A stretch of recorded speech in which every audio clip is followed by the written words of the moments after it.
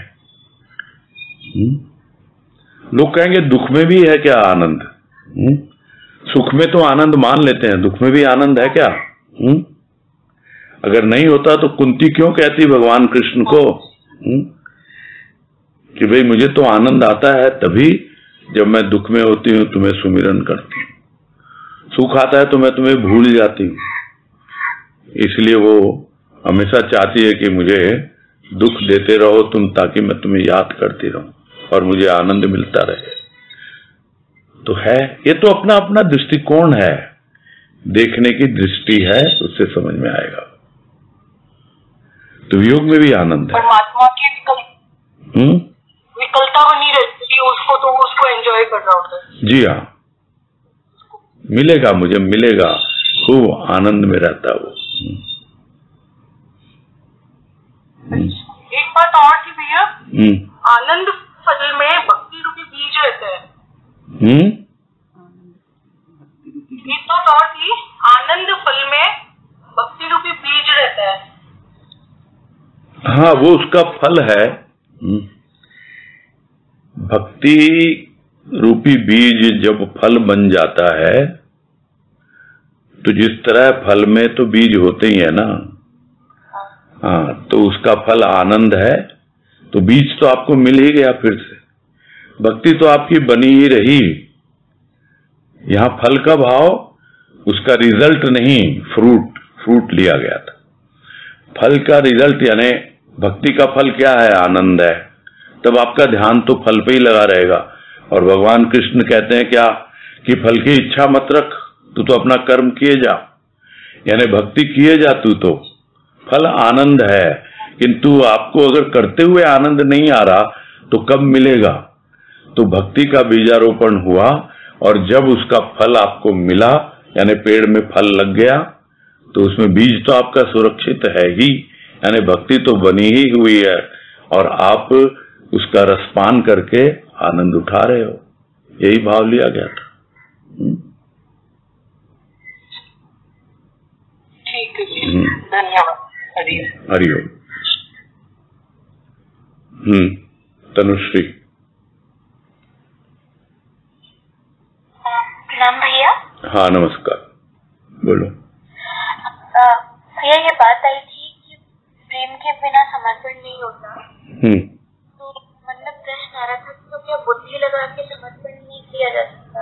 ना। कि व्यक्ति सोचे कि इसी से मैं सारे झंझट से मुक्त हो जाऊंगा और बुद्धि के आधार पे इस तरह समर्पण करना। बुद्धि से नहीं होता है, बुद्धि से नहीं होता। हाँ। वो मजबूरी होगी,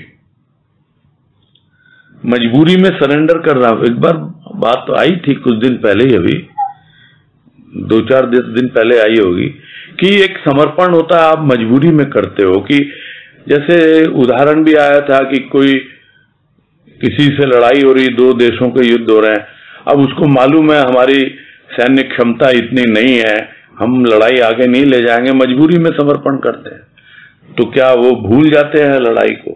नहीं भूलते। तो मजबूरी में समर्पण करते हैं। प्रेम जो होता है वो मजबूरी नहीं है, प्रेम तो जरूरी है। और उसमें जो समर्पण होगा वो बड़ा नेचुरल होगा, अपने आप होगा, प्राकृतिक होगा। मजबूरी जो होता है वो जोर जबरदस्ती होती है, अननेचुरल होता है। और जब प्रेम होगा तो वही सरेंडर, वही समर्पण नेचुरल होता है। मतलब सोच समझ के कोई नहीं करता, एक क्षण आता है। हाँ जी, आप प्रेम किए जाओ और वो बनती है अवस्था अपने आप ही, आप सब कुछ उसी पे छोड़ देते हो, पूरी तरह समर्पण कर देते हो। अच्छा, उसके बाद उसको लगता है कि मैं अपनी मर्जी से, मेरे जीवन में कुछ नहीं हो, सब उसकी मर्जी थी। हाँ, अगर मर्जी में कुछ आता भी है तो उसको समझ में आ जाता है कि भाई ये उसकी मर्जी है और वो मुझसे करवाना चाहता है। कई तरह की चीजें आएंगी, सबके साथ अलग अलग अनुभव होते हैं, अपनी चलती नहीं है, ये बात तो बिल्कुल सही है। और आप अगर चलाने लग जाओगे तो फिर से हट जाओगे आप, बार बार मौका नहीं आता समर्पण का।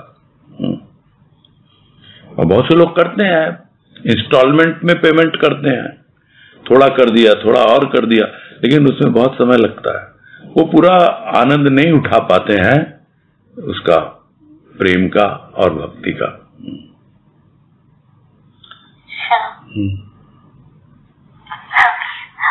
ठीक है, हरिओम भैया। हाँ, हरिओम। ठीक है, फिर पूरा करते हैं। सभी को हरिओम। हरिओम। हरिओम।